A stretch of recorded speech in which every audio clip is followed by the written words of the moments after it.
Ngibingelele kuwe mlaleli, ngiyathemba uthembile-ke. Mina ngicela kuwe-ke laphana-ke ukuthi-ke engabe usamusha-ke kulo-ke leli khasi-ke leli-ke wenze okulungile-ke laphana-ke ungixhasa-ke ucindezele-ke ibhathini usubscribe nje akubizi imali kumahhala nje ukhiphe nesenti-ke elimnyama-ke leli-ke kwenza ukwazi phela ukuthi-ke uthole nezinye-ke iy'ndaba-ke ezintsha-ke nje engizolobe ngiyifaka-ke kulo-ke leli khasi-ke leli-ke kusukela-ke manje-ke ukuze ngingakuphuthisa endaweni njengamanje ukuthi-ke ungabe ucindezela-ke ibhathini subscribe njengamanje-ke udaba kulese lona-ke namhlanje-ke laphana-ke lethi u-Action SA-ke laphana-ke usevele-ke wenza-ke ividiyo-ke laphana-ke wakhuluma-ke okunye-ke laphana-ke waveza-ke ney'nkinga-ke ezenzakalayo-ke laphana-ke kwi-GNU-na-ke laphana kodwa-ke angifuni-ke mina ukuthi-ke nje okuningi-ke wakuzwa ngami-ke phela into nje udlala-ke ividiyo yakhe-ke lo mlisa uzwele ukuthi-ke uthini lana-ke mina sengicela lapha nisizwile-ke le vidiyo noma comment section ufushe uvo lwakho ukuthi wena-ke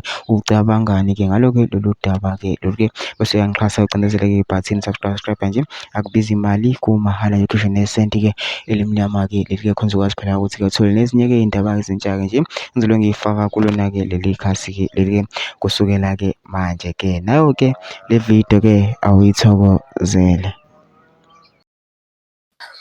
Uyabona bafowethu, Mvumeni uHelen uyayishaya ipolitiki yakhe. Uyabona, she's achieving to divide i-ANC engaqali. Lento kaPanyaza is not something new for uHelen and her strategy to divide the ANC and rule this country. And futhi i-ANC mayinganakile izogcina kuPanyaza engathi uPanyaza obhedayo bese ikhohlwa ukuthi there is someone behind these divisions.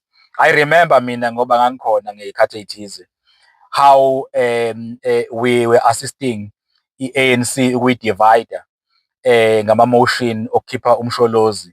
Ngangikhona phela, ngikhuluma into engiyaziyo.